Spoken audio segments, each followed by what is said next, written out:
Gotham, a crazy podcast about DC, with your hosts E-Rock and PD. When we speak up, get your geeks up, cause you know you about to get geeked up. So sit back, relax, and get comfy. Lose your mind like Solomon Grundy, and listen to a show that won't be forgotten, coming straight out of Gotham.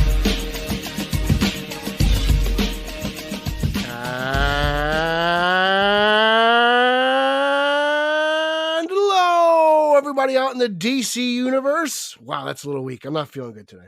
Welcome to another episode of Straight Outta Gotham, episode 66.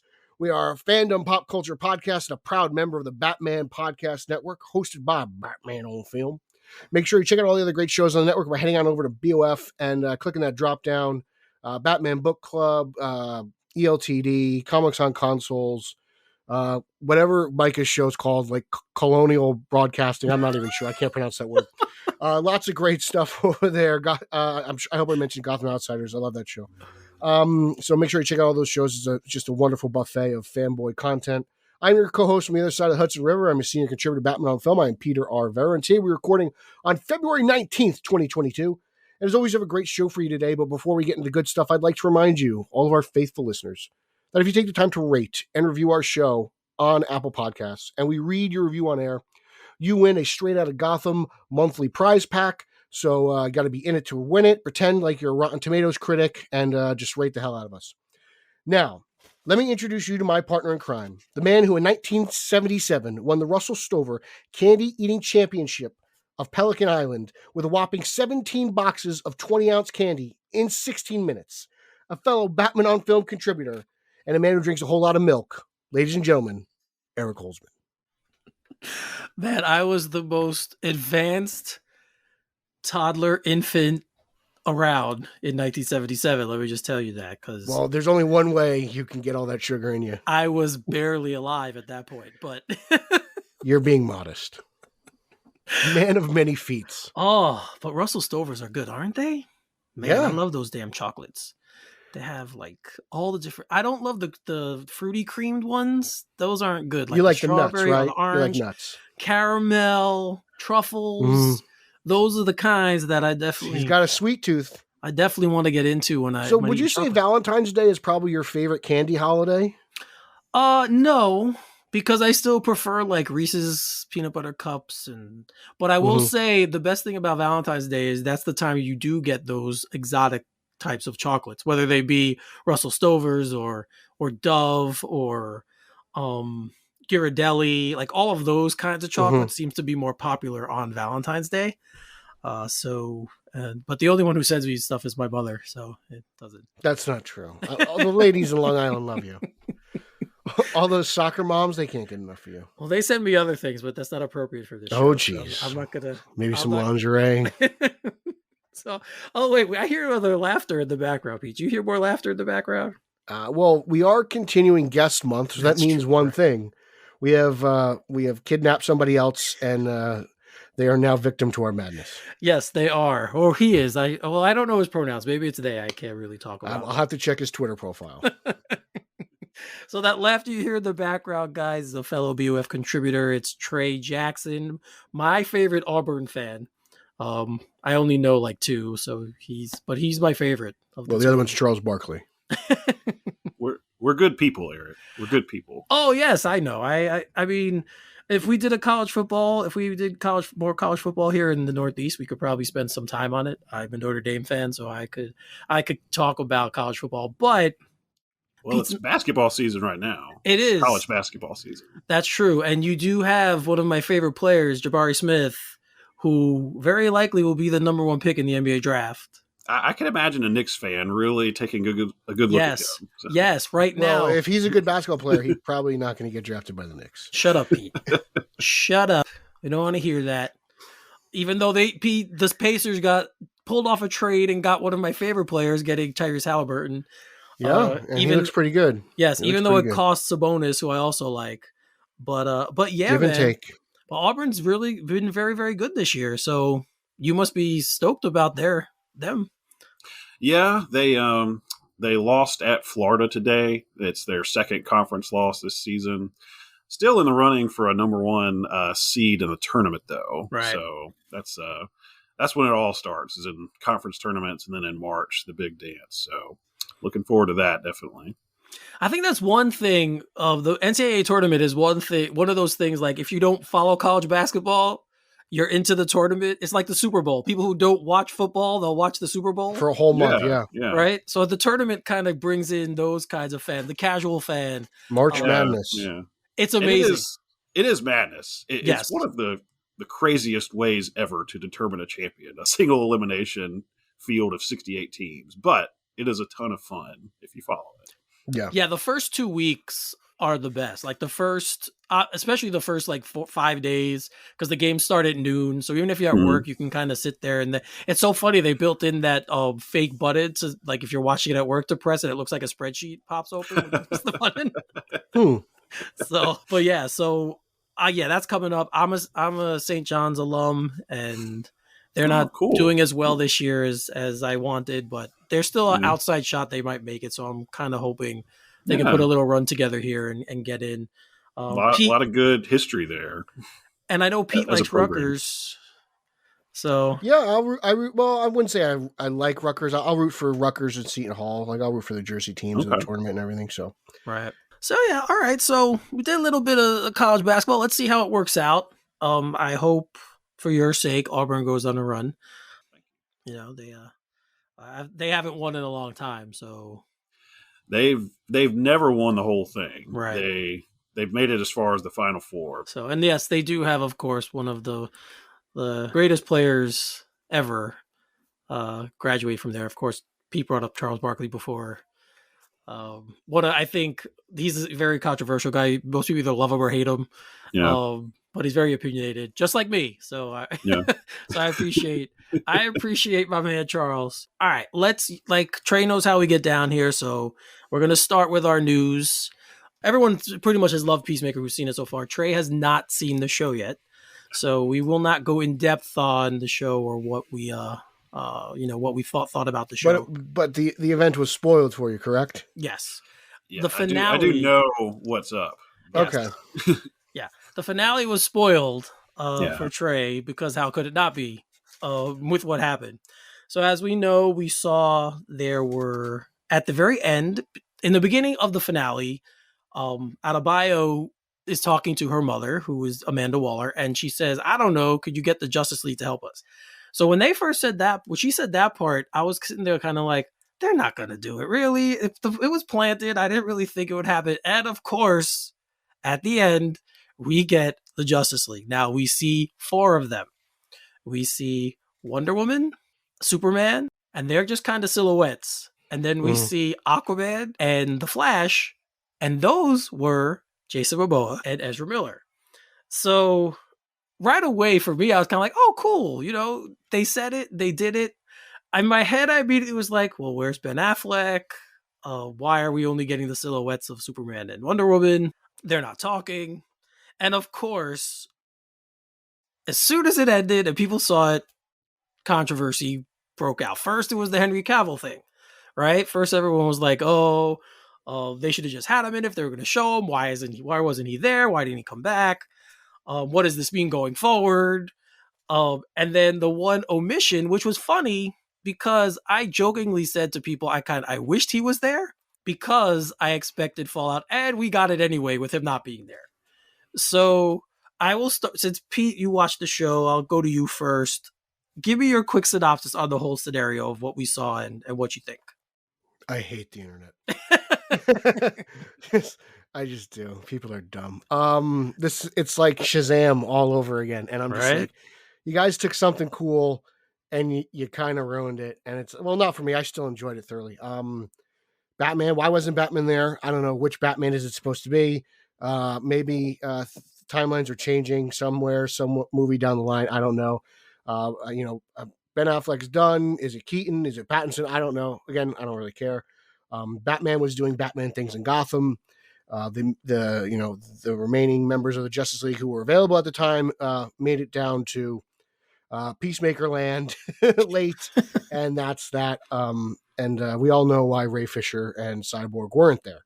Right. So he made his choice a long time ago. So I don't get why people are complaining. It was fun. It was cool. I can't believe. I thought we were just going to get silhouettes of all four of them. To get the greatest FU in the history of television was wonderful. That was great. It was fun. I mean, it's just Rockstar Momoa, and I mean, everyone knows I bust Eric's balls all the time, everywhere. So to see the Flash and Aquaman bust each other's balls seems pretty normal to me. So I don't get what the problem is with that, especially with the reach around Peach Tea crowd. So it was just, again, it was just cool for me to see. I'm happy that he did it. I know Gunn had plans for more members of the Justice League there. Somebody said no along the lines, I'll take what I can get. I'm not going to make a big deal about it. The Batman's in a couple weeks, so I'll see Batman on a bigger screen, on a grander scale, and I'm not going to complain about it. Yeah, so that's an interesting point. James Gunn today, it was either today or yesterday, but I saw it today that he was asked about obviously about Ray Fisher and Ben Affleck's Batman, and he said he was told no, that he couldn't use them because it might be something coming in the future. Mm-hmm. So Trey, when you hear something like that, what do you think? Do you think that he had obviously the guy, the stunt guy who was going to be Affleck or be Batfleck, posted the picture talking about it. So I have a couple questions. Do you think this was shot and then they had to scrub him out? Do you think that he wanted to shoot it, never did, and then they just shot what they had? What do you think there? I would be surprised if it got to the point where he shot it with someone who was supposed to be Affleck's Batman in the shot. I'd be surprised if it even got to that point, because I think it's pretty clear Affleck is not interested in coming back. If Gunn is, coordinating with WB and DC at all, he knows that he's hearing from them. No, he's not part of this. He's not part of this. We're not going to do this. No, this is not going anywhere. So I'd be surprised if it even got past the point of a conversation like, hey, what's, do I need to include some kind of Batman? You can't do Keaton yet, but I'd imagine that will be the case somewhere down the line. But since it's not that case right now, better to just leave him out entirely. Trey, I think you make a valid point. The only thing that I find weird about this whole scenario is that the stand-in was dressed in full Justice League tactical armor. So that makes me feel like he was there and they scrubbed him out digitally.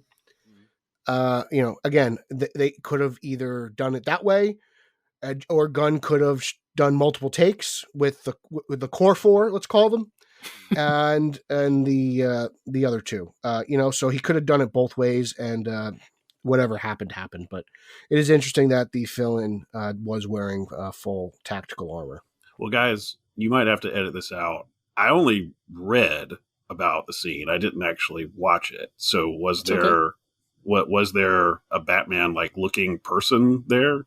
No, the fill-in shared on his Instagram page and his Twitter page. Okay. I was there, but only WB and James Gunn know why I was not in the final shot. But it was an honor to wear this costume for the first time. The stuntman said that, so that's where that's coming from. You could, I believe his name is like at Tuna Fish. Yeah, something like that. Something like that. It's so if you do a Google search, you'll find it. If you, I'm sure if you follow all the crazy Zaddy accounts, they're retweeting the hell out of it. So yeah, but then I may have to change my answer.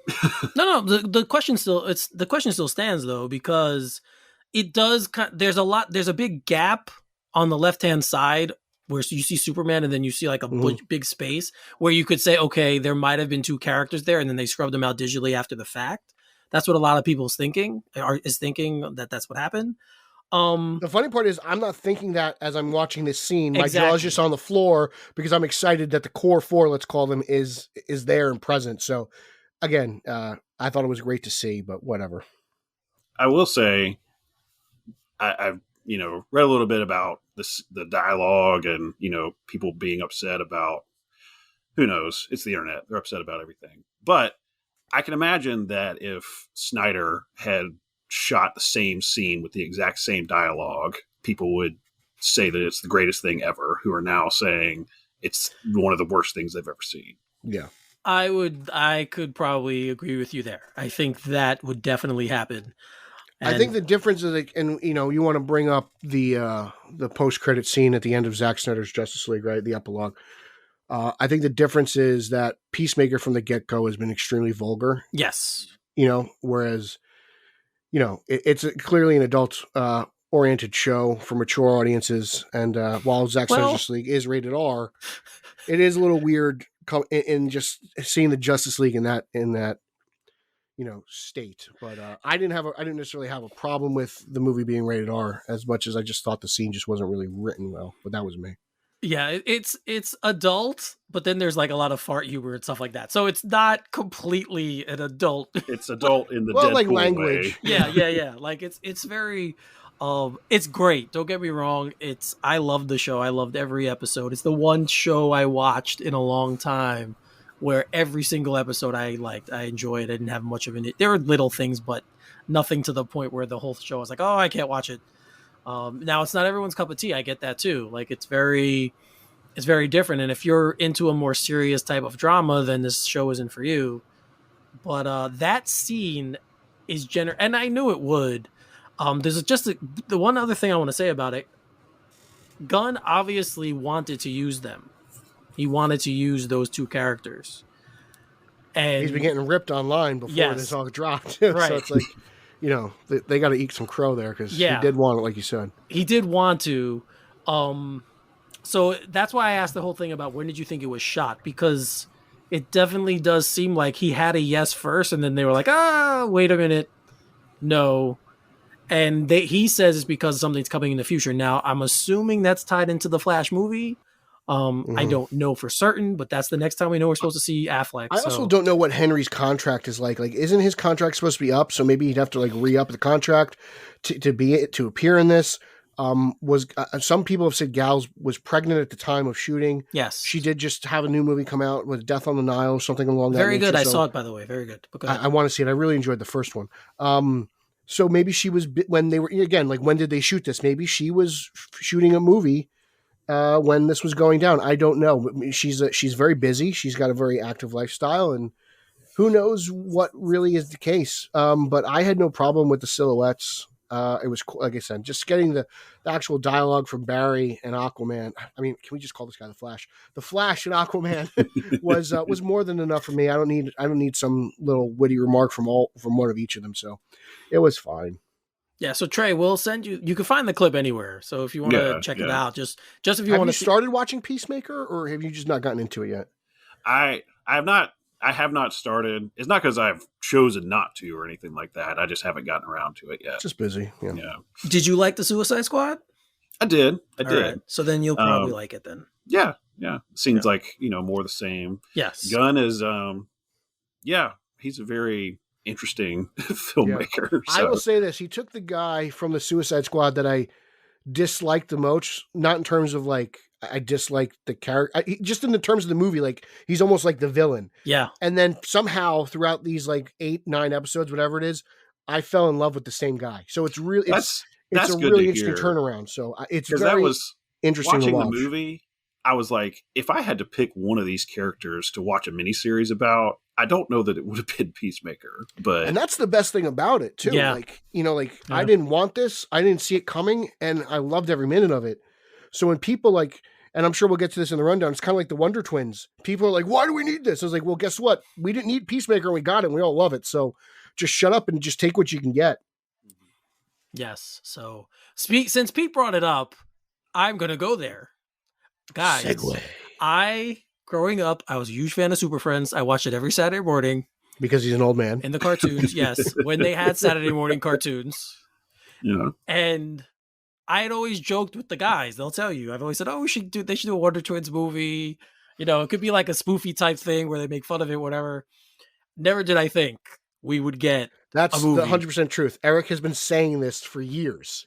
So when people are like, who wanted this? Eric Holzman, the champion of Long Island, has been wanting a Wonder Twins movie for years. So congratulations, Eric. You finally got what you wanted. I know, man. It's crazy. I literally thought someone was joking with me when they sent me, like, get out of here.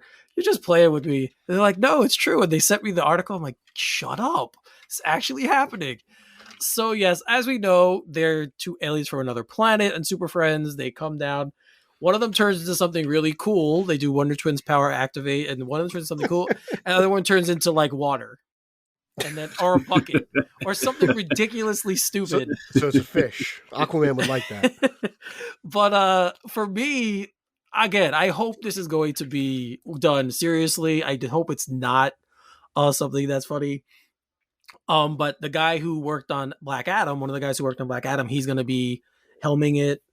And he's apparently like a big Warner Brothers guy. Like, yes. Warner Brothers loves him. He's done a bunch of pictures. I gotta pull up the article, but like, he's a big time writer for Warner Brothers, and everyone seems to be very happy with what he's been doing. So, you know, it's going from, I guess, Wonder Twins to going from Black Adam to Wonder Twins is a huge tonal shift. But I'm excited for it because I don't really know anything about the Wonder Twins. Like, I haven't watched that much Super Friends, not as much as Eric. I got pop in an episode or two every once in a while, but I'm just excited for new things, you know, like Shang-Chi was another one. Like, I don't know anything about that character. I absolutely love that movie, and Eternals as well. I really dug Eternals. So when these companies now are taking risks on these smaller characters that I don't know about, I appreciate that. And the same thing goes for Peacemaker.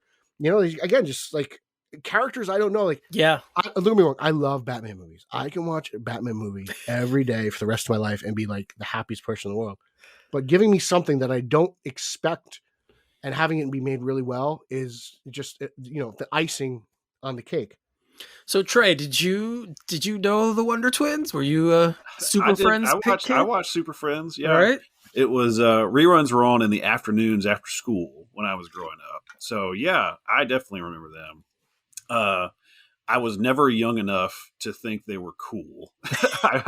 I just, even in the show, like as goofy as Super Friends is, they are the goofy ones in that show. Yes. So yeah, that's the only thing I know them from. But if they can turn it into something memorable, then I'm all for it. Because like Pete said, I love when something is a pleasant surprise like that. You're just not expecting it, and they go somewhere you totally could never have seen coming. That's one of the great things about, you know, looking forward to projects like this.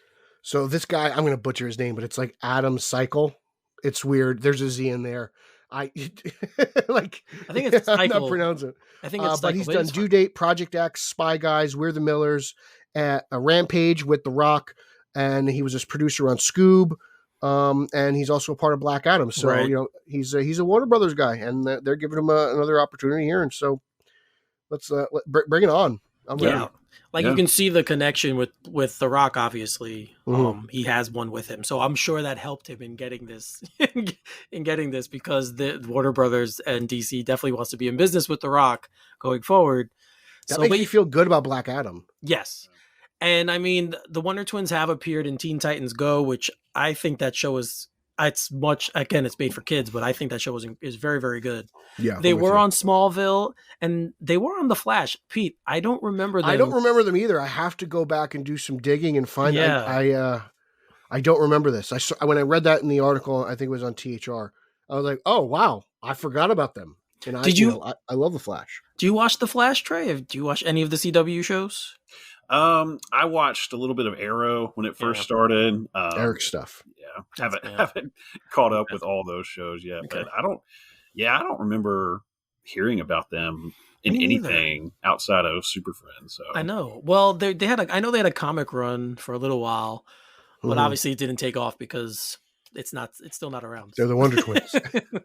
It's not there, but this is great again for me. I'm hoping it's serious. I'm hoping they do a really good job, and I hope again that they make at least one time they turn one of them into the bucket or the rope or whatever, because there was always something cool and something stupid, and I never understood how it helped them on the show that was made for kids. I still don't know what they did, but whatever. We're getting Wonder Twins, and I'm all here for it. Like, I think we're all here for it. So I'm just happy that you're getting what you want. You know, so who wanted this? Eric Holzman wanted it. And so if it sucks, guys, you can blame me. It's all my fault. I hope it's everything you dreamed it could be. I didn't have time to dream. I never thought it would happen. So here we go. You mean to tell me you didn't hashtag Warner Brothers every day, every hour for this movie? I hear that works, but no, I didn't try that. All right. I didn't try that. Didn't do that yet. So, all right. So moving right along, do you guys remember Tara Reid? Oh yeah. Oh You yeah. remember her from American Pie, obviously. Also, one of probably her most famous film, I would think, unless you like Sharknado. She was in Sharknado, of course. But she is getting a modern day Psycho type movie called Sheila. It's a psychological thriller. She's a bikini competition contestant, and Charlie, who's running her family's motel for the week. Mysterious events involving a sunken car in the motel pool are complicated further by Charlie's blurring of the fact and fiction as the timeline jumps between July 1989 and the present day. So, guys, it's more time travel, which seems to be very popular in films nowadays. We're getting a lot of time travel. That goes on to say Reid's character owns the gym next door to the motel and spends her days checking out what's going on, which is usually nothing until this week. I don't know what week it is, but whatever. This sounds so weird. Like, I love Psycho, the original version, and I don't hate the Vince Vaughn film either. Like, I kind of dig it. I don't know why so many people don't like it. But to do this just seems so strange. And then with Tara Reid, it's just a weird take. But I will check this out. I have no idea if I'll like it or not. I have no idea if it'll be good. To me, it feels like a B movie. Like, it's got all the makings of a B movie. Yeah. So it's just, I was like, all right, you know what? If you're going to remake Psycho and reimagine it in a way, I can't help but watch. I'm sorry, I can't. That's why it's in the rundown. Yeah, no, I probably, if I saw this and it wasn't her, it was somebody else, I might take a pass. But because it's Tara Reid and she kind of does these types of movies, I'm a little intrigued to see what it's about. Like, when's the flying Sharknado coming? Yeah, like something crazy and absurd is going to happen. So Trey, I know you say you're not a horror fan, but this could be a very funny type of horror movie that you might want to check out. Yeah. I did really, I love the original Psycho. It's a classic. Right. Man, I don't know what to make of this one, to be honest.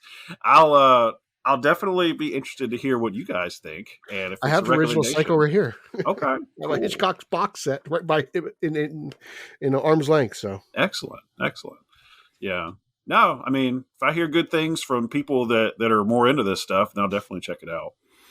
Yeah, and apparently she's working on some other horror thriller type stuff, guys. A thriller called Cole's Son, where she plays an MI6 agent. So now she's reimagining James Bond? I have no idea. What is Tara Reid doing right now?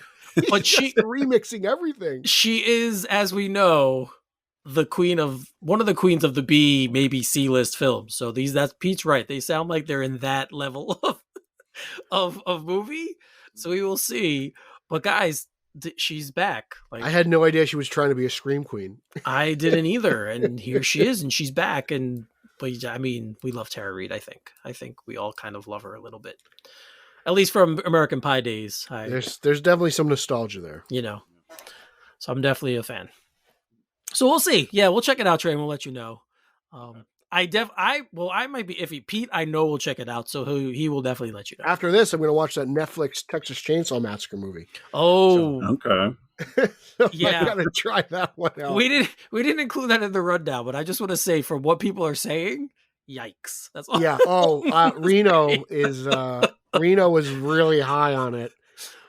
Yeah, really high on it. Well, speaking of Reno, we know our friend Reno is a huge fan of Blade Runner. And we're getting a live action TV series at Amazon with Ridley Scott helming it. So for me, it's Blade Runner 2099, by the way. And for me, the way Ridley Scott's been going lately, I don't care to watch it because I haven't enjoyed his last couple of movies. Mm-hmm. But I think for the people who like Blade Runner, this is going to be good. I know they have that little cartoon out, I think now, that anime cartoon. I don't think Reno likes that. As you can see, he's our resident guy we go to for Blade Runner stuff. So I believe that hasn't done that well. But Trey, are you a fan of the Blade Runner franchise? And would this series interest you? I mean, I liked the original Harrison Ford movie. That's about as far as my familiarity with it goes, though. Yeah, I mean, it's another thing that if I hear really good things from people that are more into that sort of thing, then I might check it out. But I would have to wait to hear from other people first before taking that much of an interest in it on my own. Did you not see Blade Runner 2049? I did not. Okay. I love both movies. I think they're both great. I really, really dig that sci-fi angle. I'm interested in this only because Ridley Scott's involved. And I'm with Eric. Like his recent movies, I'm kind of split, especially when it comes to the alien stuff. Like I hated Alien Covenant, but I loved Prometheus. As weird as that sounds, like I'm a huge Prometheus fan. I didn't see his Ben Affleck Blonde Night movie. I didn't see that one. That wasn't good. Okay. And the House of Gucci was really disappointing. Yeah, you really told me, that's on my queue. I got to watch as well. Only for Italian purposes. So Ridley's been kind of iffy with me lately. But I feel like this is kind of I hope this is a passion project and he's really invested in it. Whereas sometimes I feel like the alien stuff, he's, taking a page out of Coppola's book and making a Godfather 3 to do something else. So we'll see. But having Ridley involved in this does get me excited. And where is this coming from? Is this coming from Amazon? Yes, it's an Amazon show. Well, I saw that everyone's really pumped on this Lord of the Rings trailer, and it's the most expensive show in the history of the world. So if Amazon's pumping, and I loved Invincible, so if Amazon's pumping money into TV and streaming, they may be something legit. So I think it might actually be worth checking out. Yeah, we'll I just hope they have some money left. I know. Yeah, well, that's what I was going to say.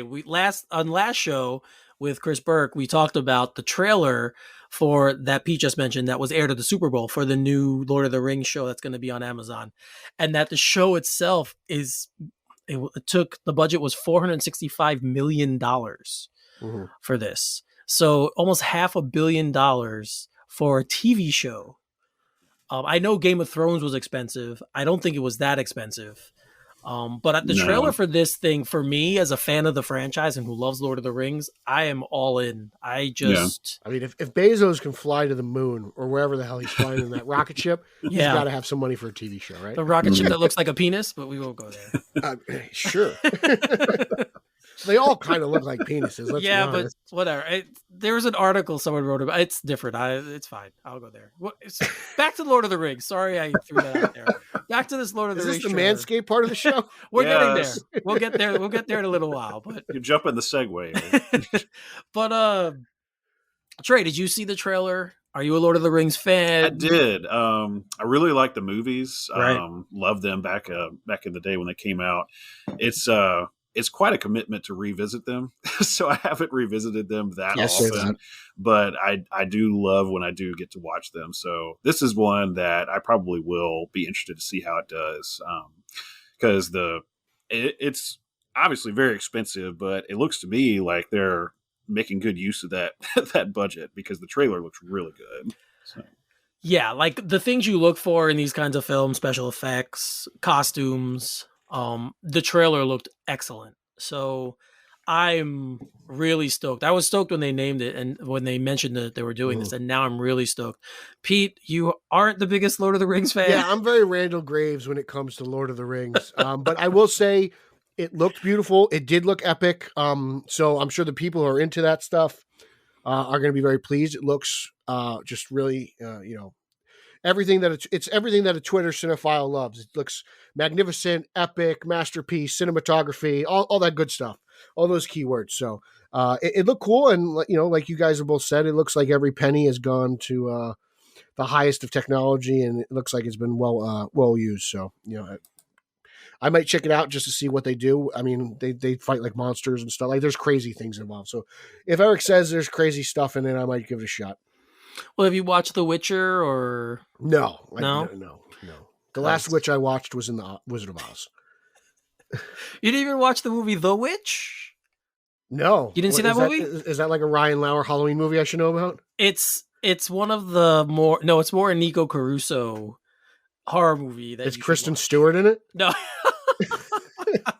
No, Kristen Stewart is not. Just taking shots at all my friends right now. Right? No. Which was kind of it was a movie about this girl who finds out she's possessed and is a witch, and It's one of those. Is it a horror movie? Yes, it is. I'm gonna check it out. It's Okay. technically a horror movie, but it's kind of boring. So I Okay, didn't enjoy it. I didn't enjoy it, but I did see it, and it got a lot of critical acclaim. And what Anya Taylor-Joy is the lead actress in it, so that's why I said it's a Nico Caruso vehicle, because he has like a huge crush on Anya Taylor-Joy. So that's I'll why have to check it out. I don't know. That's all news to me. But yeah, I mean, sure. If Sorry, Trey. I use Nico as my cinephile reference. We're segmenting here. Yeah, that's cool. Didn't mean to go there. Let's bring it back. Pull it back in. But yeah. So Lord of the Rings, guys. Again, if you haven't seen the trailer, you didn't watch the Super Bowl. But everyone pretty much watches the Super Bowl, so I'm sure you've seen it. If you haven't, everyone except for Tom McClellan. Yeah, he was watching soccer. Yeah, well, Pete's really taking shots at everyone today. So something I know that I watched. Trey, did you watch the Book of Boba Fett? Yes, I did. Okay, I know Pete doesn't give a crap, so this is Eric's stuff, and Is that Boba Tea? That's true. Boba Tea is fantastic, but the Book of Boba Fett was not fantastic. But we all know that we got 2 of the 7 episodes were basically episodes of The Mandalorian, right? We got 2 episodes where we got, not only did we see Mando again, but we also saw Grogu. Now, in a recent book, George Lucas had a certain concern about the character, and his concern was he was worried that the child would not have the proper amount of training, and as we saw in the Book of Boba Fett, he did kind of get a little bit of training at least. We got a little bit of, then he had to make a decision, which obviously he made the decision we all knew he was going to make, because they need him on the show, basically. So we knew he was coming back. But that was kind of interesting that was the one thing Lucas was worried about with this character. Did you think that was interesting? It doesn't seem like something it would be.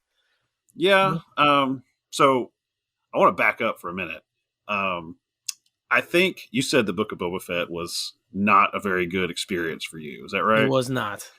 So I think I figured out the secret to enjoying it. I waited until almost all the episodes were out and then watched them back to back. So okay. I can imagine getting random episodes of The Mandalorian in the middle of the Book of Boba Fett would be frustrating if it was 1 week at a time. But if you can go straight into the next one, it's a little bit easier to manage for me.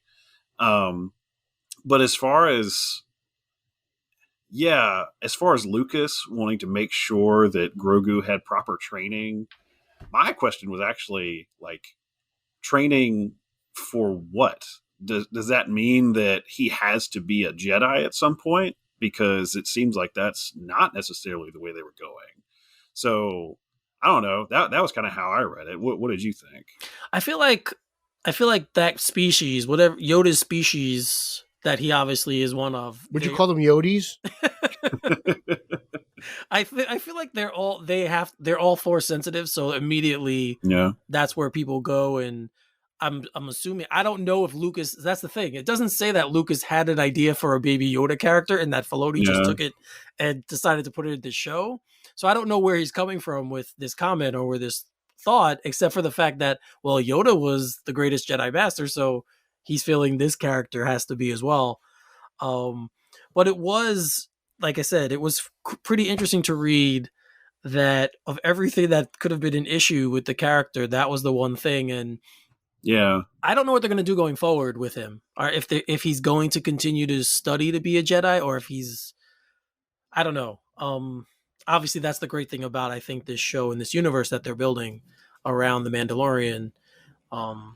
It's definitely a way to keep looping the Skywalkers into the story. But I don't know how much of that you need to lean on, because I would watch a show about, the Mandalorian and what he's doing after his time with Grogu and maybe checking in maybe just once, but I don't know that he has to be a side character on all his future quests for it to be interesting. Right.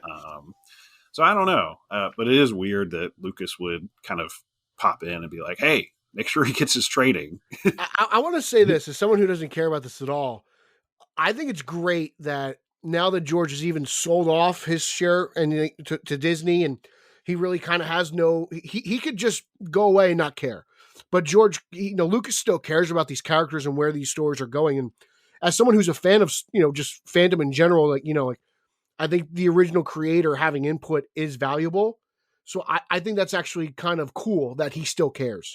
He could just be hanging out at Skywalker Ranch and just counting his bills, playing with his action figures. But the fact that he's in there is like, hey, look, I got these ideas. You guys take them or leave them. But like, I still care. I still want to kind of be someone involved. And again, if you want to take my opinion, here it is. If not, that's fine too. But I think it's great that he's still kind of active. So I actually appreciate that. Yeah, I do. I love, hearing at least his take on what's going on. But it seems like a weird thing to pick out, be like, make sure that Grogu gets his training, as though. I mean, look at the world he created. This is probably the biggest nerd of all time. Yeah. Right? It's like him or the guy who created Star Trek. Like, let's be honest. Well, so the fact that Lucas came up with this, it shouldn't really be that surprising, right? Like, he made up all this crap. This and Indiana Jones, and we haven't even gotten into that stuff. But like, the Star Wars universe is so much bigger than everything else he's done. Yeah. But to me, this is like almost like vintage Lucas. Yeah. Yeah. I mean, whether you like the prequels or not, those are all him. I think episode 1's fantastic. So he Rick Shue can go to hell. No, he likes all of them. I know he has a different standard for these films. That's hysterical, but we're not going to go there now. That's another shot. That's another show. It's another show. It's completely another show. But we will stay. We'll move forward. We will stay in the House of the Mouse, and we will continue with their other big IP, which of course is the Marvel Universe. So first, I want to bring up that their Netflix shows that were very popular. I'm talking about Daredevil, Jessica Jones, Luke Cage, Iron Fist. And then, of course, all of them together as the Defenders will be coming. Their rights will be reverting back to Disney. And it looks like we might get more of the shows on Disney Plus. So first, let me ask you, Trey, did you watch the shows when they were on Netflix? And if you did you like them? Are you happy they're moving over? Do you not care? What's the deal? I did watch them, and I thought... So Daredevil was phenomenal, I thought. Yeah. And I really liked all of them. Daredevil was the strongest for me, but there's stuff to like. Even the weakest one, Iron Fist. I thought there was good stuff in there too. I agree with you. So I am glad that at least that section of the Marvel Universe is going to continue on, because that was really, I mean, I've enjoyed the movies, love the Avengers stuff, but the Daredevil specifically is probably my favorite thing Marvel has done recently in the MCU era. Yeah. So really excited to see that continue. I really liked Luke Cage. I'd love to see more happen with that character. Jessica Jones too. So more of that. Bring it on. I'm excited. Yeah, I wasn't sure what was going to happen to them. I didn't know they were just waiting out the contract, which is kind of weird to me that they couldn't have figured this out earlier. But a way to break it. But yeah, this is something I even like. You brought up Iron Fist. With season 1 I thought was really poor, but season 2 was so much better. So I liked all of these shows. So me too. I'm really looking forward to see where they go. It's not confirmed yet that they're continuing them, but it kind of seems like that's what would happen. Well, with Cox in the MCU and No Way Home, you would think he would at least get something somewhere down the line, whether it's a movie or a season 4. Yeah. Did you like the Defender series? I did, yeah. I did. Yeah. I actually like season 1 of Iron Fist more than most. Like, I get it's slow, but I really was into the story. I really enjoyed it. And Jessica Jones and Luke Cage were great. I thought Luke Cage fell off at the last season. Yeah. But Daredevil was strong throughout. It's kind of a bummer because like now it's like, well, what's on Netflix for me to watch? Yeah. The Office is gone. These shows are gone. Stranger Things is coming to an end. Oh, most of the Star Trek content is gone. So that's what I watched a lot of. So yeah. Watch Witcher. Witcher. I mean, Rebel Moon. I guess I'll have to watch that. That might be my last. Well, they got Seinfeld now. So that's true. So that's actually good. You're right. I have been binge watching Seinfeld. So Seinfeld will keep my $14.99. That's it. It is definitely something that I thought about. Like if they are gone off Netflix, what am I really? I've been holding on. You know, again, like the CW DC shows, like if they go the way of HBO Max at some point, like all these other shows have been going, you know, there's not much on Netflix for me to watch other than Adam Sandler, Seinfeld, and Zack Snyder. Yeah, the show that I'm kind of interested really to see where it's going to go is probably The Punisher. Yeah. Only because it's definitely the most brutal of all the shows, and that's not a big Disney thing usually. So, and John Bernthal, we said on the show that he has said if they change the character, he wouldn't want to stick with it because he believes that that's how it has to be done. So they could kind of save something like that for Hulu, I guess. But I don't know. But yeah, The Punisher is another one. Just phenomenal casting. Love that series too. Yeah, I wonder. I've wondered how brutal Disney Plus wants to get. You know, like is Punisher Warzone on Disney Plus? I don't think so. Is Thomas Jane's Punisher movie on Disney Plus? Like no, and that was on TV a little while ago, and I watched it again. And there's a decent amount of sex in Luke Cage. Like it's not really Jessica Jones Disney too. Plus yeah. So I've read a few articles have said Hulu, like Trey has mentioned earlier, that might be a place. Right. I don't know. I wouldn't mind if Disney Plus had a more mature section. I think that would be fine. Jessica Jones had some very heavy content too. Yes, that's another one. she's got a pretty foul mouth on her. And she has a drinking problem. And like there's a lot of adult content in these shows. So it's gonna be interesting to see where they go, but it does seem like they at least have a plan to use them in some form. So the best Marvel villains have been in those shows. Kilgrave, awesome. And let's not forget the one who made the crossover into Hawkeye, the Kingpin. Kingpin, we have Daredevil and Kingpin in the MCU. So, we do. You know, we haven't seen the last of them. Yes. So like those are little nuggets that show you that they're still here in this universe and they still want to use these characters. So speaking of Marvel though, there was an article in Variety where it has a list of every project that they are going to be having in 2022 and of course beyond. And I was telling the guys before we started recording, this list is extensive, man. Like there's a lot of stuff going on. Obviously the stuff we know already, which is imminent, is Moon Knight, which comes March 30th. We have Doctor Strange in the Multiverse of Madness May 6th, Thor Love and Thunder this summer in July. The Ms. Marvel show will be on Disney Plus this summer as well. And we're supposed to get Wakanda Forever, Black Panther 2 at the end of the year. I'm not sure we're gonna make that one. She-Hulk, I know Pete has mentioned in the past, he's very interested in that show. So there's a huge slate coming forward. Just give me a couple of shows that are on this list that you guys are really anticipating. So Trey, you can go first.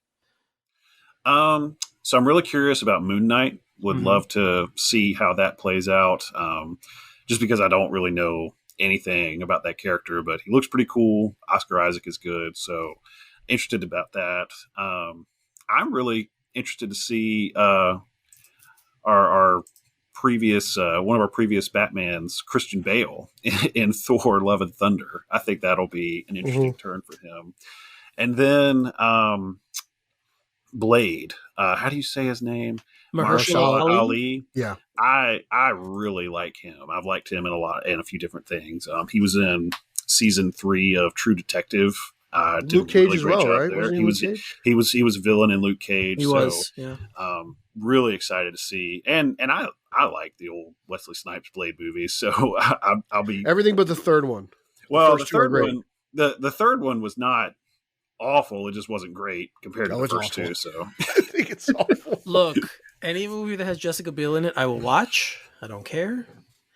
And it's one of those, like, I wouldn't walk out on it. I'm not gonna say it's good, but I think that was like the true test for Ryan Reynolds to show he could play Deadpool, and it kind of his character in that movie is very much definitely wasn't X-Men Origins. So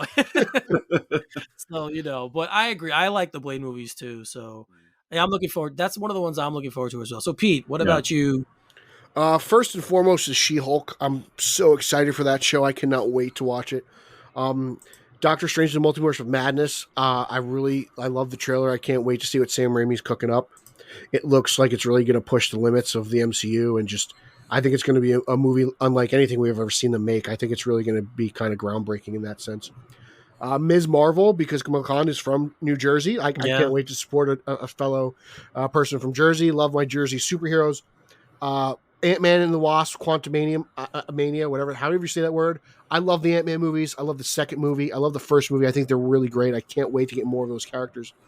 And the one that might interest you the most is Black Panther Wakanda Forever, just because I'm like, what the hell are you guys going to do?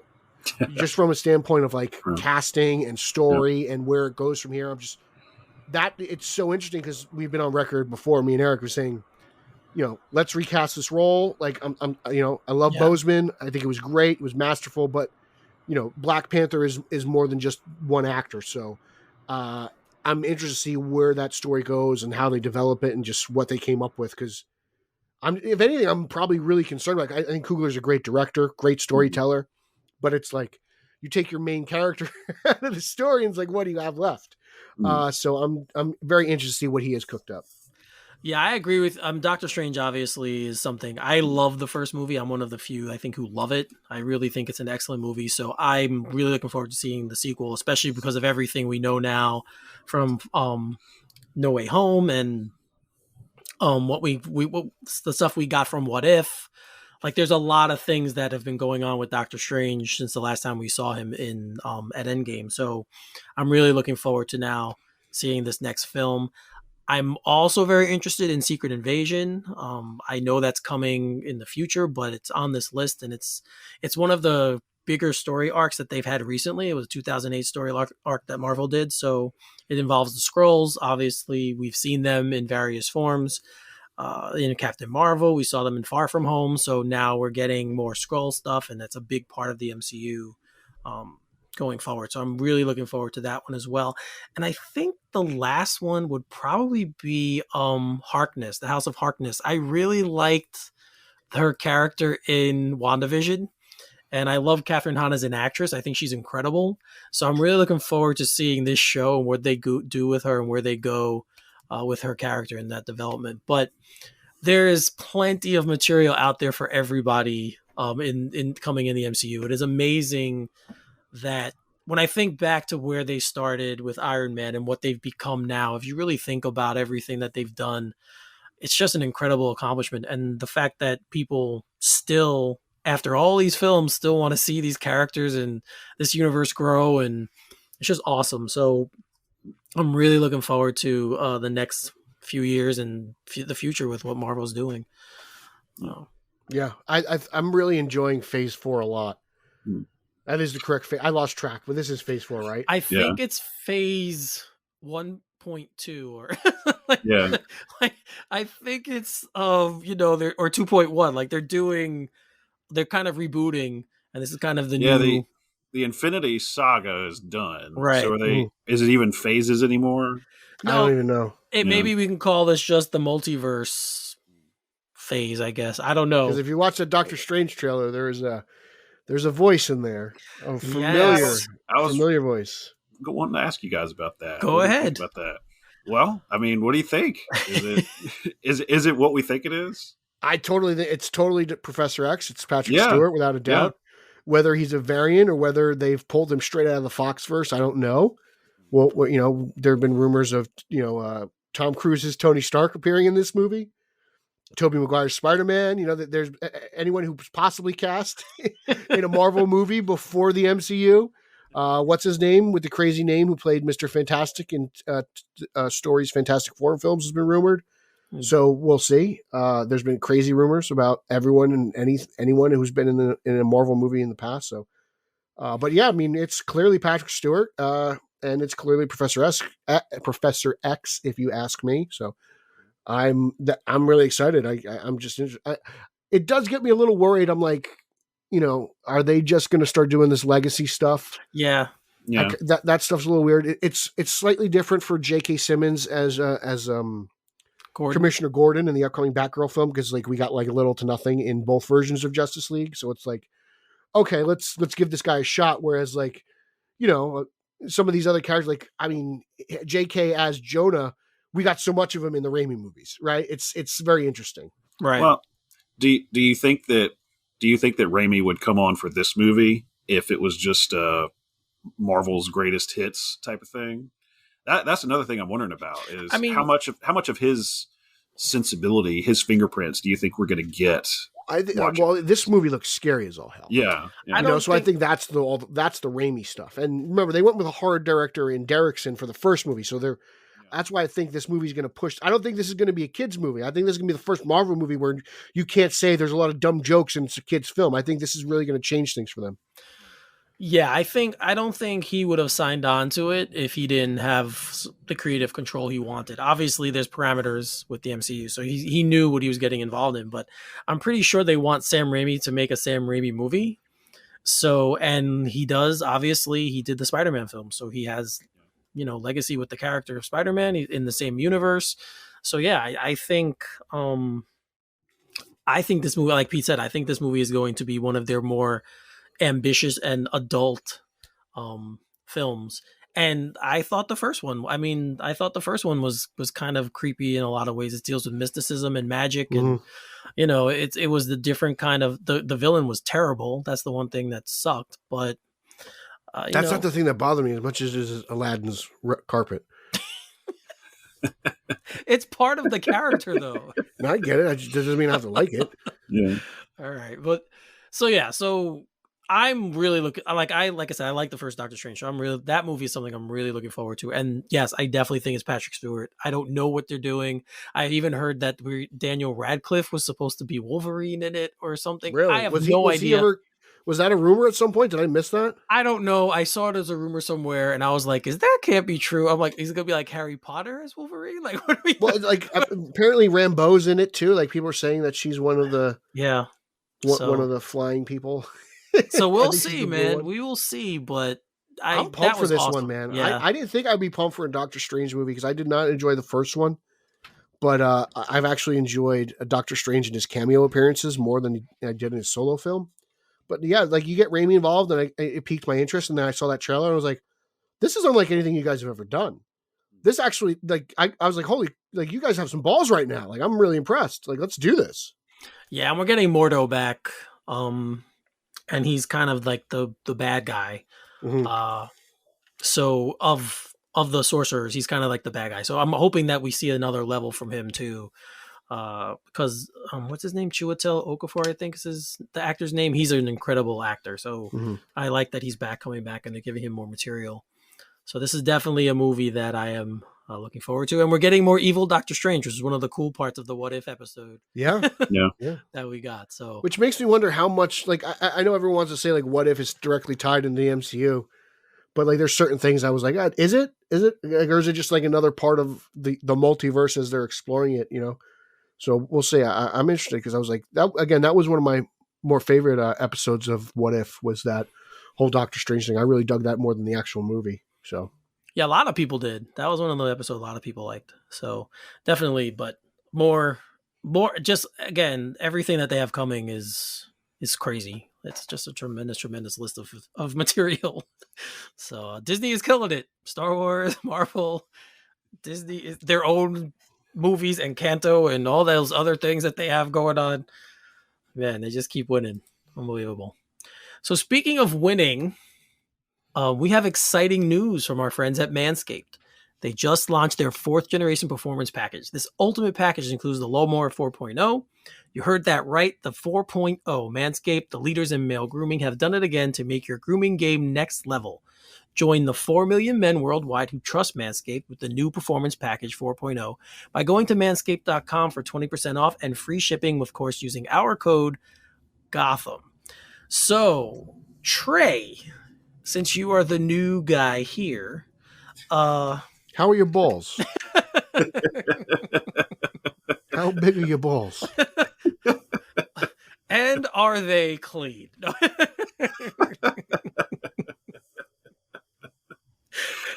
Oh man. Well, yes. All right, there you go. There we go. We have it from here. I hope some of you guys were listening to our previous podcast, because if you bought the Lawnmower 4.0 before Valentine's Day, I think you were very successful, and I think you had a great Valentine's Day. So I just want to throw that out there. I will say this: grooming and hygiene and good appearance is important in all aspects of life. So of course it's going to be important in this one as well, and your significant other will appreciate it. Yeah, like I say on every episode, I think way back when it wasn't seen like such a big deal for a guy to take care of the situation down there, but things have changed. And I'm taking care of the situation right now. There we go. As I do every episode. Yes, it's kind of like his reminder when we talk about this. Like, damn, I might as well just get my crop cream in there. What is this called? The crop preserver. I love this. Great scent. Really, really fantastic scent. Yeah, very cologne-y. Yeah, like that's the one thing I will say. All of their products have the same scent, but it's very, very. And very, cologne very nice. Rhymes with Filoni, so therefore all your Star Wars fans should be buying this. Yeah, so this package, guys, the new package, the 4.0, includes the Weed Whacker, which is the nose and ear trimmer. Mm-hmm. So it includes that. It has the crop preserver, which is the ball deodorant, the crop reviver, which is the spray, the spritz, the ball toner. As Pete, we always talk about the boxer shorts that you get with this set. They're so comfortable. They really are. They are so comfortable. They feel like that Weed Whacker's legit. I use it on my nostrils. Like I keep those nostrils tamed because of that Weed Whacker. It's the perfect name, and it does the job. It does. It really does. It's especially as you age, hair starts growing out of places that you never knew. As an Italian American, I know where hair can grow. Yes, so you're kind of like, all right, where do I do for this? And this is nice. It's very aerodynamic. It's round. It's just perfect to kind of fit into those little nooks and crannies that you want to. USB charger. You can use your charger for your iPhone. Yeah, that's true. They have the hub for the USB charger, so you have that. So, man, I don't know. I just remember before when I had to use a razor, it was always kind of a crazy situation down there. And now that I have the lawnmower, it's so much better. Well, it's got the light, so you can finally see down there. Yes, there's the dark crevices of space. And I'm waiting. What I'm waiting for them to do is to have like an AI version of this thing that you can just kind of let it do its own thing. And there's no way I'm letting a Terminator come near my balls. I'll buy the razor, but I'm going to do it myself. That's living dangerously, Eric. That's true. That's a good point. I don't know. I'm just always thinking, what's next? Like, what's the next innovative thing they could do? So that's why I was just throwing that out there. But guys, as you know, you can get 20% off plus free shipping with the code Gotham at manscaped.com. That's 20% off plus free shipping with the code Gotham at manscaped.com. Your balls have been through enough this past year. Treat them with the best tools for the job from Manscaped. I got no complaints. Yeah, seriously. It's been an awesome partnership so far. Go ahead. I'm so glad someone out there has thought about this problem and solved it. There are a lot of problems in the world, but not one of them should be your balls. That's true. Pete, Thank God for Manscaped. We need to send them that as one of their next taglines. They're going to get this. They know. That's true. Yeah. This. I'll send the sound check. That's so true. Yeah. So, all right. So I think everyone here knows we've been talking about this movie for so long. It's almost here. Literally. Captain Marvel. 3 weeks away. Of course, I'm talking about the Batman. I feel 2 like weeks. Is it 2 weeks? Yeah. Shoot. Eric, he's please. So correct. It's 2 weeks. Man, I'm sorry. Please check your flight ticket because you may be going to Texas at the wrong time. 2 weeks from today, we will be at the party. We will be in front of each other, not just yes. on an internet stream. We will actually be together in person in the great state of Texas. Yes, we will be. Of course, we're talking about the Batman on Film watch party that is taking place in Plano, Texas. And we are all going. So this is going to be a lot of fun. It's the biggest watch party in the history of the website, Bill was telling me. So that's great. It means a lot of BOFers are going. I can't wait to meet you. Well, I know you. I don't need to meet you. I know you. But you meaning Trey, Steve Helm, Lauer will be there. Garrett will be there. I'll have to tolerate Rick. I can't wait to meet Jen. She's fantastic. So, those, and Micah as well. I'll get to meet him. And there's just so many good people that I didn't even list. Chris Burke, who we had on last month. Yeah, he's going to be there. I'm excited to meet everyone and finally just see this movie that we have all been dying for. I can't wait. Right. So first question I need to ask you, Trey, is I don't know if I think you did get the calzone. You got it, right? The Little Caesars calzone? Man, yes. Sounds like a man who bought a pizza and didn't get a poster. Oh wait. Okay. So I've got little kids, right? Yes. So I got it once and showed them, like, here's a Batman pizza. Do you know how many times since I've had to buy that thing? Thank God it's only $7. Yes, good Lord, man. I've gotten two different posters out of it, though. I will say that. I actually went back once to get another poster. They didn't have it. Really? I walked right out. He's like, I'm not buying your pizza again. So the first thing I said was, "Do you have any more Batman posters?" They said no. I said thank you, and I left. Yeah, it's I've had it, so that's really all I have to say about the calzone itself. I like to tell people I paid $7 for a poster. The pizza was free. Yeah, I kind of agree with Pete on that. I think the money I paid was more for the poster than the pizza. If you have more than one, if you have an extra poster you could spare, I'd love to get one, Trey. I got the Batmobile poster, and then like a profile poster. I'll have to look. Okay, I have the red one with the profile. I missed the Batmobile, and now they believe they have a Zoe poster out. So I haven't seen that one. Yeah. Chances are I'll probably be picking these up on eBay. I think I might just go there and be like, look, I'll pay the $7. Keep the pizza. Just give me the poster. I'm fine. You can keep it. I mean, I'm sure you can find a homeless man in Manhattan. Yeah. That's a good point, too. That's a good point. Go hassle the high school students that work there for. So, Trey, another question, because Pete and I talk every day, and I know how he's approaching the film. So, have you been soaking up all the content? Have you been someone who's been like, no, I don't want to see too much? Have you been like, I haven't listened to any of the songs past the first one, any of the tracks that were released? I haven't listened to any of the songs because I am looking forward to experiencing that in the theater itself. I don't know. I'm not staying away from the content, but I'm trying not to learn too much either. Right. Because just the nature of the movie, it's a detective mystery noir thriller. And the fun of that is really not knowing what's happening from scene to scene, what's going to happen next. So I don't want to learn too much. You want to figure it out with Batman. You want to see if you're the world's greatest detective. I have always wanted a Batman movie where, I mean, we know who some of the villains are, but just really not knowing the whole conspiracy, and figuring it out along with him. I've always wanted to see something like that. Yeah. So there's been a slew of articles. Obviously, they're the actors and Reeves are doing press tours right now for the film, and we're approaching the world premieres coming.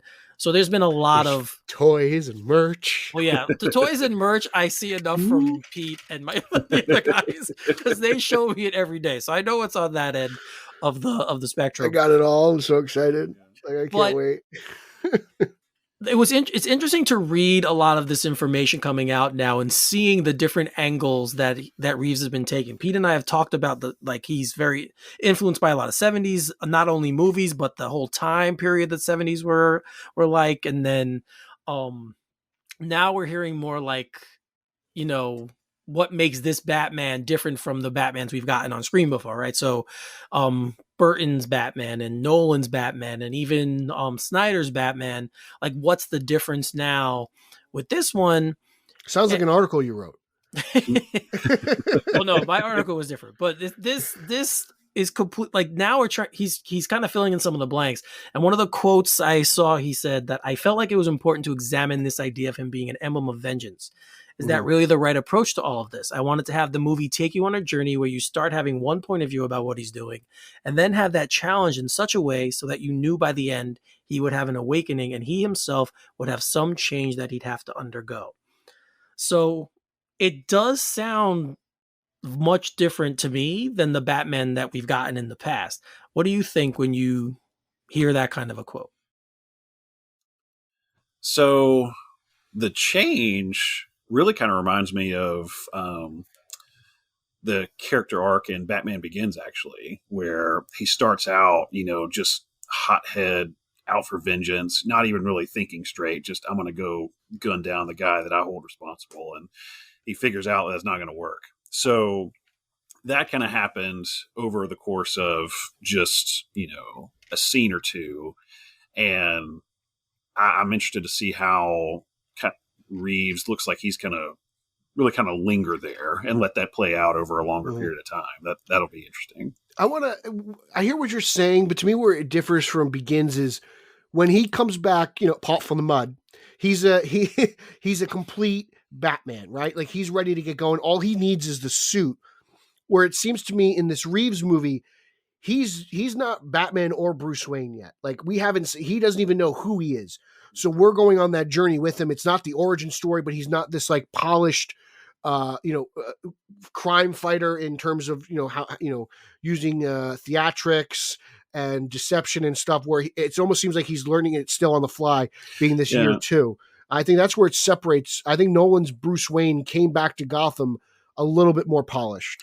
It does feel like this movie, if you take his time, like in the prison fighting in the mud, and put him in Gotham for that mental state, that period of his life, that might be more the kind of thing we're getting, which is exciting because he is trying to be Batman while undergoing that kind of change. So yeah, and he even says further down in the article, this is of course the Entertainment Weekly article, that he wanted a Batman that was still becoming. He says, like, he didn't want, here comes the Rose Gallery characters and here's Batman and aren't they exciting and he's going to beat them, and he wanted it to be more of a psychological place for the character to go, which I am really looking forward to. Like, I think we've seen glimpses of this in certain films. Strangely enough, Batman Forever kind of is the one I think of when you think of the psychological, angle to the story, Batman stories that we've gotten.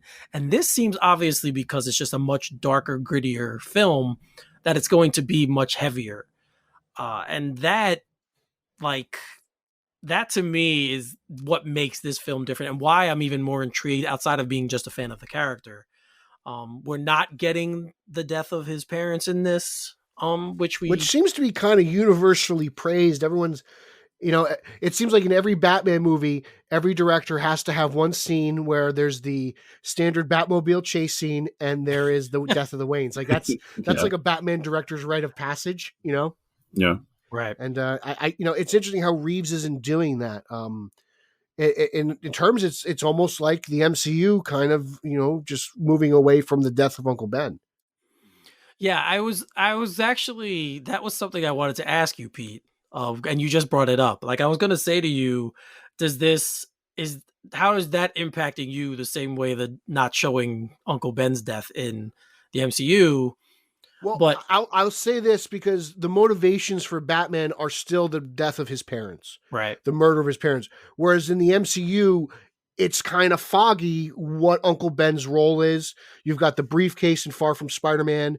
Aunt May takes his place essentially in No Way Home. He's mentioned in What If, which is said to be in continuity. It almost seems like that portion of Spider-Man is so foggy they don't know what to do. But Reeves is like, well, there's a reason why he's this character. There's a reason why he's doing this, and it is the motivation of his parents' death. And I've said this before, like, I don't need to see it again myself. I've seen it. Every director's done it. Right. I know the story. So like, it doesn't take away from that, but as long as the motivation is still the same, that's perfectly fine with me. I think that Reeves still gets the characterization of Batman and Bruce Wayne. Yeah, and there's several articles on this, and there's another one where he was quoted. I believe this was at a panel discussion they had, and Pattinson was talking about the interpretation, and he said when he's Bruce, it's still the day his parents died. He says, I mean, he hasn't gone over it all, and he's become Batman almost in order to survive his present, rather than think, oh, I'm going to make a new future. It's to protect himself as much as anything else. And as soon as he takes off, then he just goes back to being a 10-year-old boy again, and the pain is still very much real. Sounds like a defense mechanism. Right. Well, and you that scene they released at the funeral, before the car comes I haven't watched it. in. I have not watched it. Oh. Well. I'm trying to go in dark. You want me to take the headphones off? I'll take the headphones off. Sure. I saw it on accident, but go ahead. You talk about it. Go ahead. Well, I'm only talking about it because it was officially released, but the way he looks at the kid in the funeral scene, he gives that kid a look that's like, you just lost, a parental figure. I know what that is. I know what kind of life you're in for. I hate it for you. That seemed like the kind of look that he was given, and that the emotions he was conveying in that scene. Right. You're right. No, I agree. That is definitely something that's going to be explored in this film, and that scene plays it out beautifully. But it seems also like I can't wait to see it in the theater. the intent is definitely to build this psychological character, and of course we have the perfect guy to push those buttons in the Riddler. Like, that's what the Riddler does. It's the character, and like Dano I mean, I hate to say this because he's so good but he really is so good at playing creepy guys. Yeah. Even Reeves said there. He said he's just absolutely terrifying, which is so great to see. I'm all for this fresh interpretation of the Riddler. I enjoyed Carey's interpretation. I got no problem with Gorshin and Aston. What they did in BTAS was fabulous. I even like what they did in the Batman with the Freddy Krueger like Riddler. The Robert Englund Riddler. I think he voiced the character there. Mm-hmm.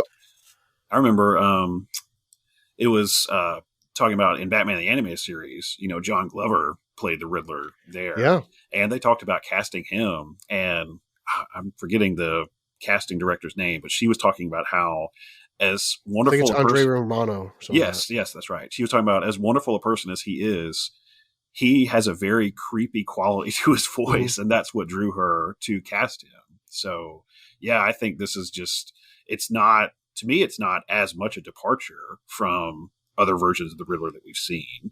Someone who is unsettling and is going to push psychological buttons in a very purposeful, intense way. Seems almost in line with what the Arkham games did, except he's not wearing like a Hawaiian t-shirt and a wife beater.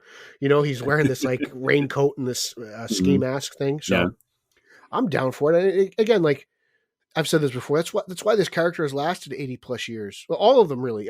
The entire Rogue guy, like they adapt, and if we see the same guy in the same outfit all the time, it's going to get kind of boring.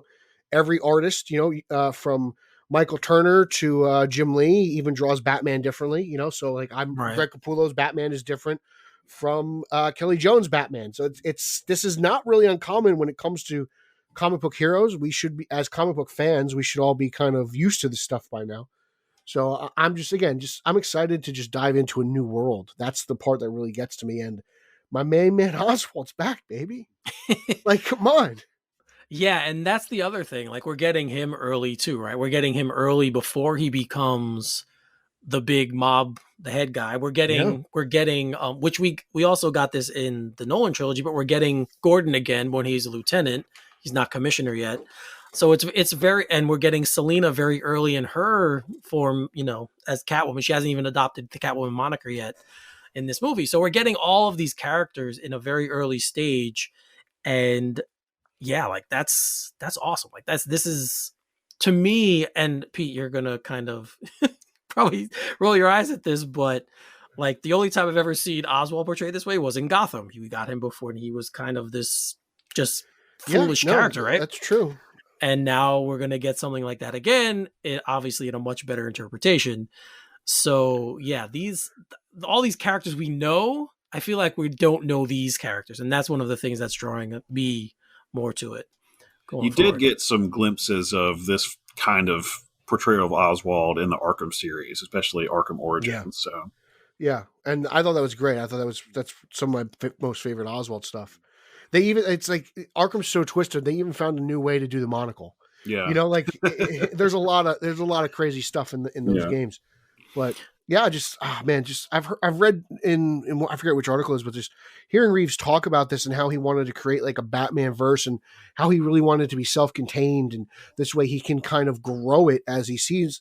And, he mentioned like doing Oswald in a way that was almost Tony Soprano. Yep. Scarface like, and that's like, oh man, like you're saying that, and like that's hitting me in all in all my wheelhouse. Like just it's not just about him, but it's about his greater world, and it's seeing things through his eyes and how that mafia stuff expands. And I'm like, wow, man, like you're really getting it. Like it's so interesting to me how he's combining so many various things of Batman lore from, like I said, like the Riddler feels very Arkham, but like in some points of Batman feels very 66.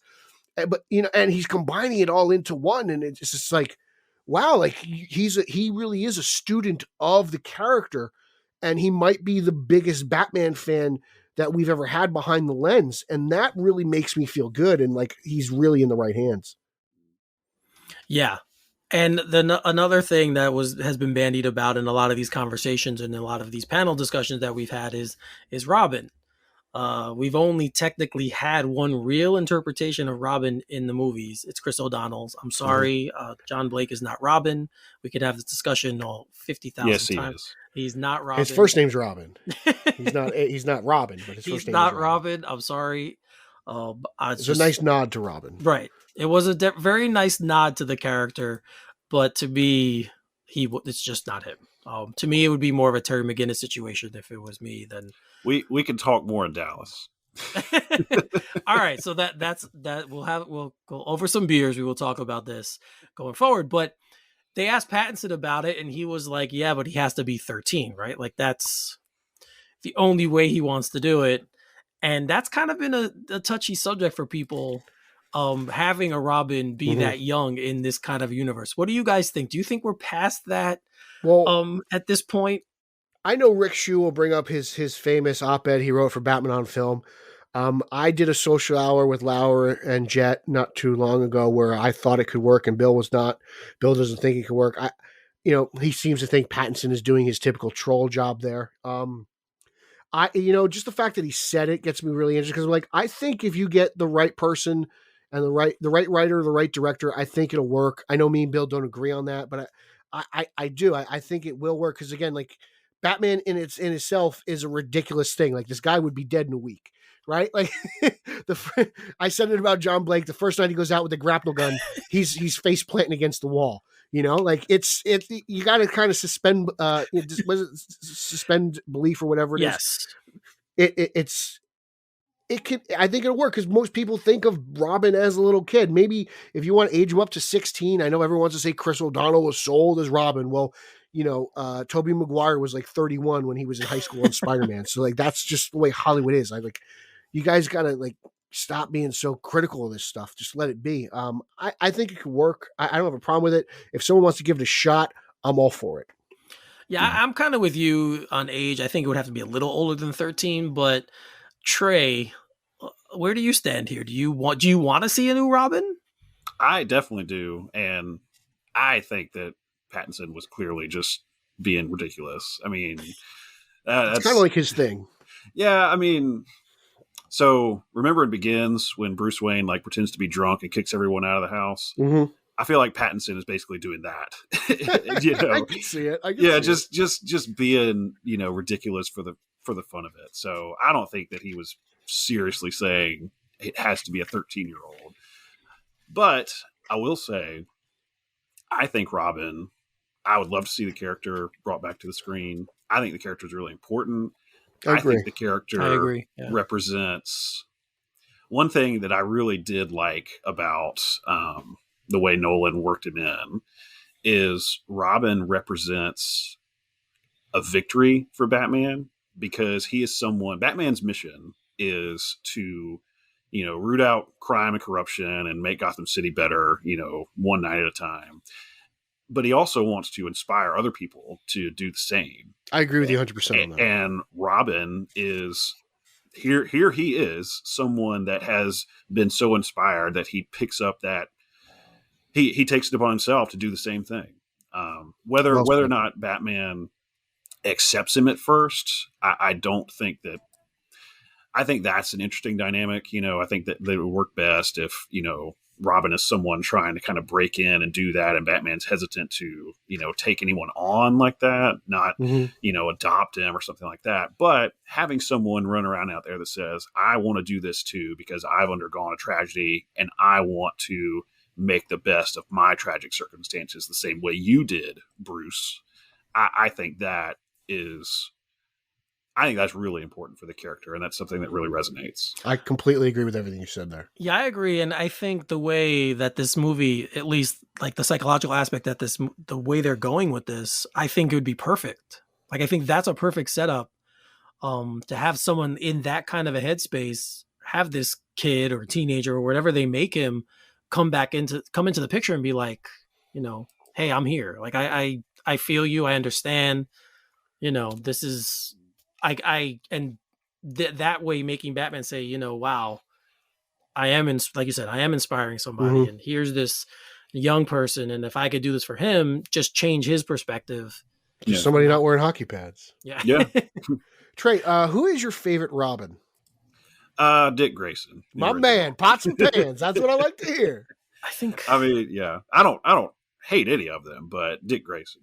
Damian, I can hate. He is very low on my Robin totem pole. I'll say that much. I feel like most people love Tim Drake. I think. Well, nobody more than Rob Myers and Ron Haas. Yes. I think. So a lot of people want to play up the Batman Robin dynamic as like a father-son type of relationship, and it's literally that with Damian. I really think the big brother little brother dynamic is better suited for them. I agree. They've got their fights, they've got their disagreements, but they really make each other better in a lot of ways. So I think. Yeah. And I think if they're hesitant on it, I think they could kind of look at the success of Titans and see that, yeah, there's people who do love this character, and they do love Dick Grayson, and they you know, however you feel about Jason Todd, and now we're getting Tim Drake. Like, I feel like people like these characters, and it would be cool to see them, you know, with a real Batman, not a 55, 60-year-old Batman. Remember the uproar when Snyder said that Dick Grayson was the dead Robin from BVS? Like, people were clearly upset. Dick Grayson has a huge following. I was one of them. I was not happy when I heard that, but then again, it's like, all right, well, I'll just wait this out until I see him again, and he's on Titans. So I'm not even, man. I think Snyder sometimes says things just to say things. Yeah. That's been proven, I believe. Who doesn't? So one of the other villains that's been brought up, that Reeves brought up, and I think would be awesome to see this take, was Mr. Freeze. So obviously the Mr. Freeze we got was Arnold Schwarzenegger's campy version, which again is still extremely quotable to this day, and it's so people have sending me to the cooler. People have so much fun with that specific version, even though the movie was terrible. But Reeves says, in my view, I just feel drawn to finding the grounded version of everything. So to me, it would be a challenge in an interesting way to try and figure out how that could happen. Even the idea of something like Mr. Freeze. That's such a great story, right? I think that's actually a grounded version. I think there's actually a grounded version of that story, which could be really powerful and could be really great. So, Trey, what do you think? Would you like to see a grounded take on Mr. Freeze? Maybe something how we got Bane in Nolan's trilogy? Maybe something like that? Yes, I would love that. I love Mr. Freeze. Are you guys Breaking Bad fans? I haven't watched the show. Oh, man. Okay. Well, you should, for one thing. But it's a show about a guy who finds out he has a chronic illness that's going to kill him. I mean, I'm sure you know this. And he starts out, earning drug money because he's thinking, I need to provide for my family after I'm gone. But over the course of the show, you realize he's actually just a total narcissist and is evil. And even though he says he's doing these things for a noble cause, the more his character is revealed, the more you see he's just he's in it for himself, and he's in it to kind of prove that he is as awesome as he thinks he is.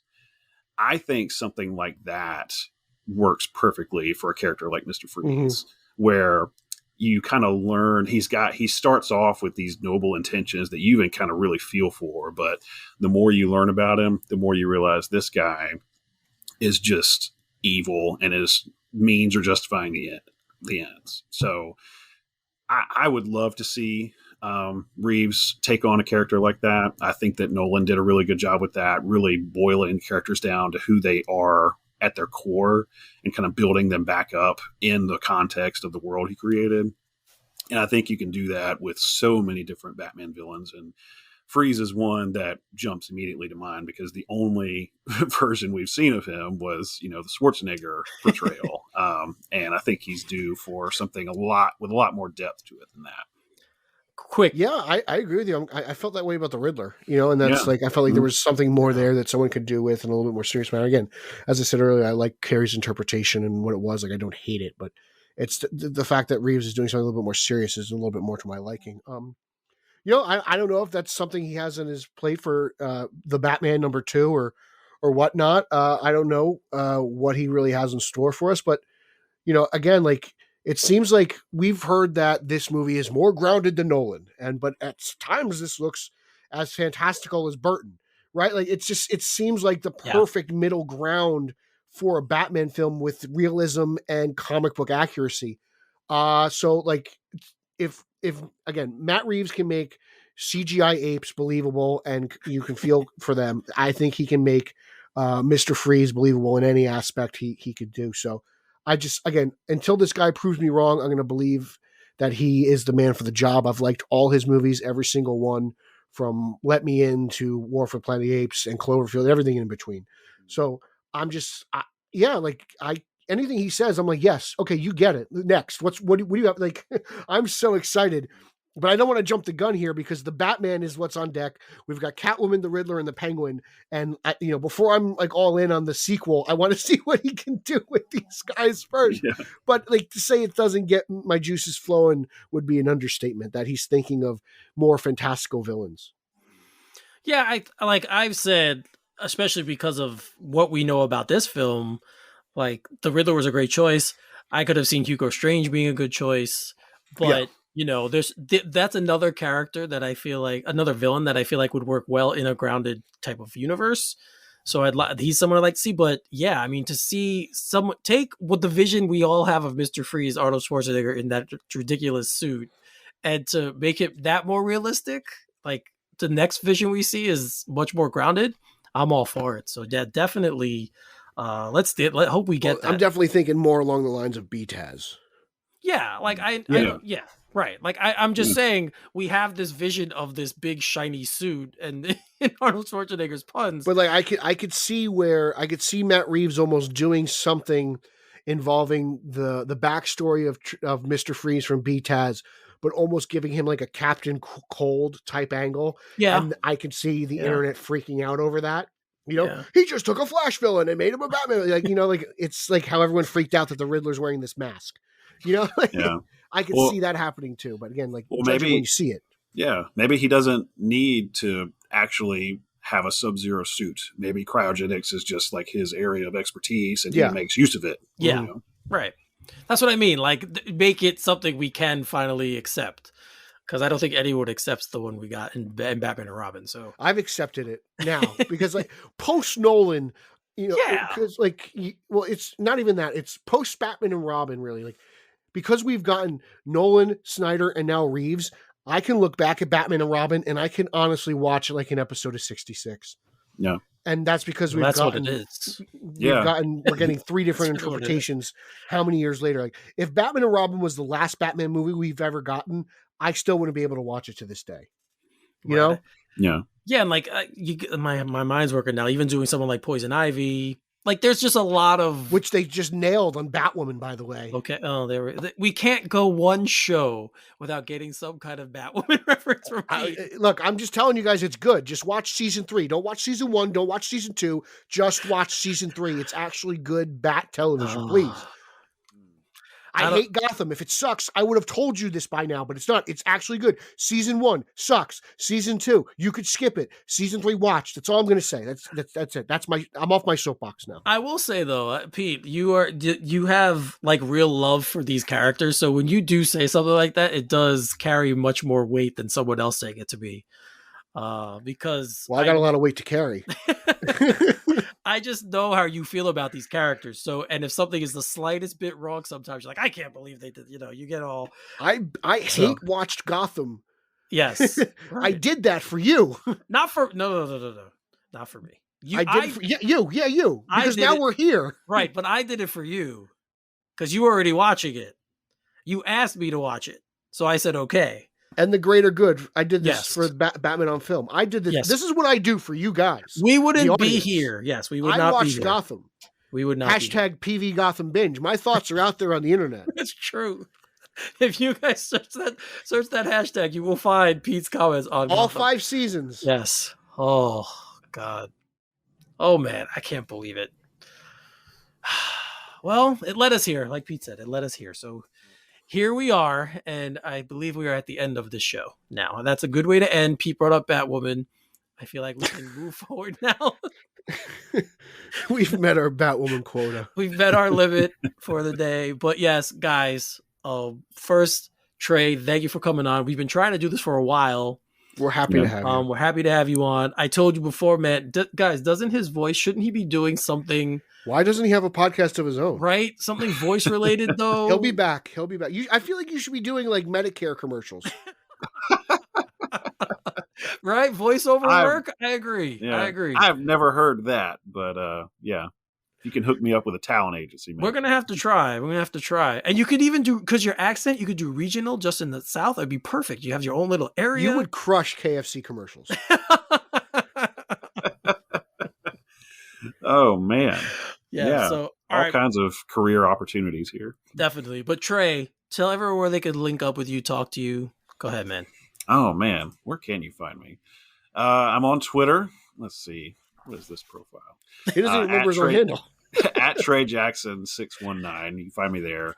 On Facebook, I'm in the SOG group and the BOF group. So I'm always hanging around in there. We can chat, do whatever. And yeah, if you guys will have me back, then you'll hear me on future episodes. I'd love to do that. You'll be back. You definitely will be back. All and right. I will be in Dallas. So if you're there, come find us. He'll be wearing his War Eagle t-shirt. Well, I'm wearing a Batman t-shirt for that. Well, I mean, you got more than one t-shirt, right? Yes. So, okay, there you go. I actually I need to bring it. I've got a combination Auburn Batman shirt. That's it. That's what you got to bring. There you go. Definitely wear that one. And all right, so Pete, go ahead, give them your list. You can follow me on social media. That's Twitter, Instagram, and Zack Snyder's favorite platform, Vero, at Pete Illustrated. You can follow podcast number 1, the podcast you're listening to now, at straight_O_G on both Instagram and Twitter. You can follow our Facebook group and our Facebook fan page. They're both great places to just get news and interact with people like Trey Jackson. You can follow podcast number 2. That is Italians for Spidey, the Italian Spider-Man Coalition podcast that I co-host with the great Nicholas and Nico Caruso, the father and son combination in fandom that we all love. That is just a wonderful show, and it's a true love letter to all things Webhead. Follow at Team Yellow Oval for just the return of Keaton in the Yellow Oval, as well as the Oval back in print. That's fun. Check out my reviews of Detective Comics, and I got lots of Batmobiles reviews on Batman on Film YouTube. Check that stuff out. I got interviews for Michael Uslan, to Tara Strong, lots of good stuff. And just let's interact on Twitter. Let's talk about how great James Gunn is and just how excited we are for the future of the DCEU. Is the Batman's almost here. Eric's winning championships left and right. Like, life's good. Like, I don't know what these idiots on Twitter are complaining about because I'm having a ball. Yeah, I agree, Red. It's crazy that people are complaining about stuff when we have all of this content. Twitter is not real life. Yeah. Are you sure? I am quite sure about that. It isn't real life, but it is where you can find me as well. You guys can find me on Twitter at Finally33, spell Finale33. Same on Instagram, even though Instagram is really just for my food. If you guys interested in things I cook, I pretty much put it there first. You guys can see it. Sometimes I put the recipe. If you're interested in making it, if you ever make something I put up, let me know. I love all the feedback. Pete too, with his barbecuing and stuff. He posts stuff too. It's awesome. It's too cold for that. It's too cold right now. Yeah, it's too cold right now. Look out for anyone who lives in the New York City area. Look out for my New York Knicks podcast coming up. It's called All Nicked Up. It will be coming out within the next couple of weeks. Well, you got a lot to talk about. Obi Toppin just won the slam dunk contest. Oh, and I missed it. See, I didn't watch it. I'll watch the replay. But yes, that's a phenomenal name for the podcast. Thank you. It should be called Tears. He's actually a big topic on the first episode because he doesn't play enough, but that's neither here nor there. But definitely, guys, check that out. I'll be tweeting about it. I probably going to create a Twitter account, a Twitter handle. So I'll be letting everyone know about that. You can also find stuff I have done for Batman on Film, go check me out. Just search Eric Holzman. You will find my interviews with Rebecca Romaine, with Jerry O'Connell, with Rachel Scarsden from Pete's favorite show, Batwoman. Yes, she is also Megan Tandy, who is also on Batwoman. Batwoman. Interview with her there, an audio interview with her there. Just really, really fun stuff. I've written articles. I've written articles. I've covered Titans for BOF. So if you do love Titans and you want to see my thoughts, go look there and come back and yell at me. It's fine. Like I do. I know that show isn't everyone's cup of tea, but I actually very much enjoy it. So I'm really looking forward to season 4 of Titans. So I believe that's everything. Anything else, guys? Any closing remarks? I'm good. Yeah, just looking forward to the Batman. Yes, and one final thing for me, I'm looking forward to spending time in Dallas with both of these gentlemen on today. Finally, not in the hotel room playing video games, right? Definitely not in the hotel room playing video games. Okay. I will not be doing that. Just making sure of that. But I will be at, maybe there's a hotel bar. I'm probably more likely to be there. So if you guys are going to be, let me know. I'll be over there. Again, just to reconnect with Pete, we always have a good time when we hang out. And of course, to finally meet Trey, who I've been talking to for years now. And this is actually the first time I'm seeing him, though, right here. So has it really been years? It's been a couple of years. Yeah. We've been talking for a couple of years now. Yeah. So, yeah. Twitter's real life. Yeah. No, it's not. I always want to meet. It's an approximation. I always want to meet the cool people in this space. And Trey, you're definitely one of the cool ones that I've gotten to meet. So, well, you guys absolutely are too. So, all right, thank you. All right, so enough of this schmaltz fest. So for Trey Jackson and Peter Vera, I am Eric Holzman. You are listening to Straight Outta Gotham, and we will see you next time. Booyah!